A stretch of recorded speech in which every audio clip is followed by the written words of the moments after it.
ಅಣ್ಣ ರಾತ್ರಿ party super ಆಗಿತ್ತು ಅಣ್ಣ. ಲೇವ ನೀನೇನೋ ತಡಿಬೇಕಿತ್ತಲ್ವೆಲ್ಲ, ಹುಡ್ಗಿದ್ ಜಾಸ್ತಿ ಐತ್ಕಲ್ಲ, ತಲೆ ಗುಮ್ಮಂತೈತೆ. ಹೋಗು ಅಮರ್, ನಾನು ಹೇಳ್ದಾಗೆ ಮಾಡು. ಡನ್.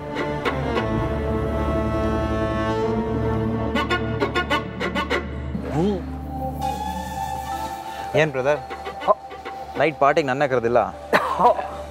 ನೀವು ಬೇರೆ ಇದ್ರಲ್ಲ, ಗೊತ್ತೇ ಆಗ್ಲಿಲ್ಲ ನೋಡಿ. ಲೇ ದೇವ, ನೀನಾದ್ರೂ ಹೇಳ್ಬೇಕಿತ್ತಲ್ವೇನಲ್ಲ? ಅಣ್ಣ ರಾತ್ರಿ ಎಣ್ಣೆ ಒಂಚೂರು ಜಾಸ್ತಿ ಆಗಿ ಮರ್ತೋಗ್ಬಿಟ್ಟೆ ಕಣ್ಣ. ಬಿಡಿ ಹೋಗ್ಲಿ, ಮದುವೆ ಆದ್ಮೇಲೆ ದೊಡ್ಡದಾಗಿ ಪಾರ್ಟಿ ಮಾಡೋಣ. ಸುಮ್ಮನೆ ಬಾಯ್ ಮಾತು ಅಥವಾ ನಿಜವಾಗ್ಲೂ? ಇದೇನು ಹೀಗೆ ಹೇಳ್ಬಿಟ್ರಿ? ದೊಡ್ಡ ಮನೆ ಪಾರ್ಟಿ ಬಗ್ಗೆ ನಿಮ್ಗೆ ಗೊತ್ತಿಲ್ಲ ಅನ್ಸುತ್ತೆ. ನಾವು ಮಾಡೋ ಒನ್ ನೈಟ್ ಪಾರ್ಟಿಗೆ ನೀವು ವರ್ಷ ಪೂರ್ತಿ ದುಡಿಬೇಕು. ಏನಿಲ್ಲ ದೇವ? ಹೂ ಕಣ್ಣಣ್ಣ. Is it? ಪಾರ್ಟಿಗೆ ಅಷ್ಟೆಲ್ಲ ಖರ್ಚು ಮಾಡೋರು ಹುಡುಗಿಗೆ ಮಾತ್ರ ಯಾಕೆ ನಕಲಿ ಒಡವೆ ಹಾಕಿದ್ದೀರಾ?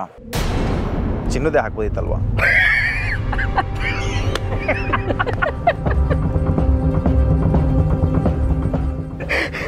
ನೈಟಾಗೆ ಲೋಕಲ್ ಏನಾದ್ರು ಹಾಕೋ ಬಂದ್ರೆ ಹೇಗೆ, ಅಥವಾ ಕಣ್ಣಿಗೆ ಏನಾದರೂ ಆಗಿದೆಯಾ? ಅದು ದೊಡ್ಡ ಮನೆ ಒಡವೆ, ಕಾಸ್ಟ್ಲಿ ಒಡವೆ. ಯಾರು ಕತೆ ಕಟ್ತಾ ಇದ್ದೀರಾ? ನಾನು ಚಿನ್ನದ ಬಿಸ್ನೆಸ್ ಮಾಡಿದ್ದೀನಿ, ಅದು ಪಕ್ಕಾ ಡೂಪ್ಲಿಕೇಟು.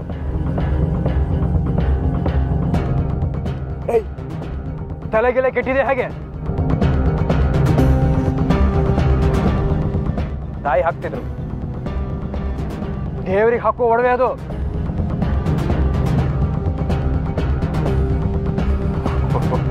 ಮಾಯ್, ನೀವು ಇಷ್ಟೊಂದು ಅಡ್ರು ಅಂತ ನನಗೆ ಗೊತ್ತಿರಲಿಲ್ಲ. ನಾನು ಹೇಳಿದ್ದು ನಿಮ್ಮ ಒಡವೆ ಡೂಪ್ಲಿಕೇಟ್ ಅಂತಲ್ಲ, ಈಗ ಜಾನ್ಕಿ ಹಾಕೋತಿದ್ದಾಳಲ್ಲ ಆ ಒಡವೆ ಡೂಪ್ಲಿಕೇಟು ಅಂತ. ಅವರಿಂದನೂ ಪ್ರಾಬ್ಲಮ್ ಆಗಿರ್ಬೋದಲ್ವಾ? ಏನಾಯ್ತು? ಅದಕ್ಕೆ ಹಾಕೋತಿರೋ ಒಡವೆ ಡೂಪ್ಲಿಕೇಟ್ ಅಂತ ಹೇಳ್ತೀಯ ನಂದಿ? ಅಯ್ಯಯ್ಯೋ, ಅಂದರೆ ದುಡ್ಡಿನ ಆಸೆಗೋಸ್ಕರ ಒರಿಜಿನಲ್ ಒಡವೆನ ಮಾರ್ಬಿಟ್ರು ಹೇಗೆ? ಏನು ನಂದಿ ನೀನು ಹೀಗೆ?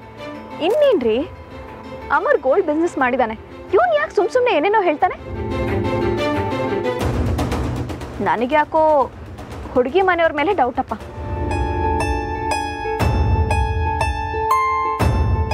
ದೊಡ್ಡ ಮನೆಯವರಿಗೆ ಮೋಸ ಮಾಡ್ತಾ ಇದ್ದಾರಾ? ಛೇ ಛೇ ಛೇ ಛೇ ಛೇ ಛೇ. ಈ ವಿಷಯನ ಅಪ್ಪ ತಾವೇ ಹೇಳಲೇಬೇಕು.